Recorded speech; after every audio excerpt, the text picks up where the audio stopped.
مجھے تو موقع نہیں ملتا ہے، ورنہ موقع ملے تو میں کہوں ان سے،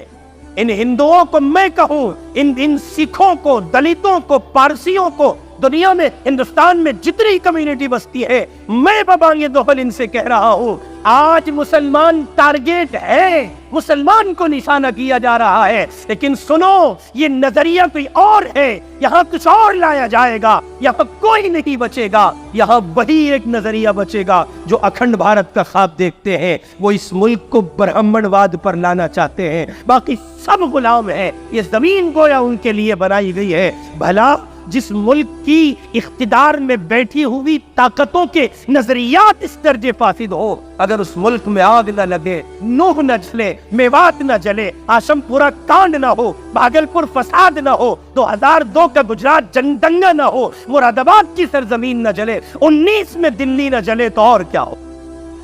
اس ملک میں جامعہ کے کیمپس میں لاٹھیاں نہ برسائی جائیں تو اور کیا ہو؟ ملک کی پولیس جہاں غداروں کی صف میں کھڑی ہو جائے، نہتوں پر، بے بسوں پر ظلم ڈھائے، اس ملک میں یہ سب نہ ہو تو اور کیا ہو؟ اس لیے برادران وطن کو یہ بات سن لینی چاہیے اور ان کو اپنے ذہنوں میں بٹھا لینا چاہیے، اس ملک کے وہ تمام لوگ جو SC/ST میں آتے ہیں، شیڈول کاسٹ میں آتے ہیں، برہمنوں کے سوائے اس ملک میں جتنی قومیں بستی ہیں، ہم آپ سے مسلمان ہونے کی حیثیت سے، برادران وطن ہونے کی حیثیت سے یہ بات کہہ رہے ہیں۔ آج آپ مندروں کے نام پر ساتھ دے رہے ہیں، آج آپ بھگوا رنگ پر ساتھ دے رہے ہیں، آج آپ یہ سمجھ رہے ہیں کہ آپ کل کے کل ہندو ہیں، کل جب ان کو اقتدار ہوگا اور وہ اقتدار میں بیٹھے ہوں گے، اللہ کی قسم جیسے آج مسلمان کی بوٹیاں بنائی جا رہی ہیں، تمہارا حال ہم سے کہیں زیادہ خراب ہونے والا ہے۔ آپ نہیں دیکھتے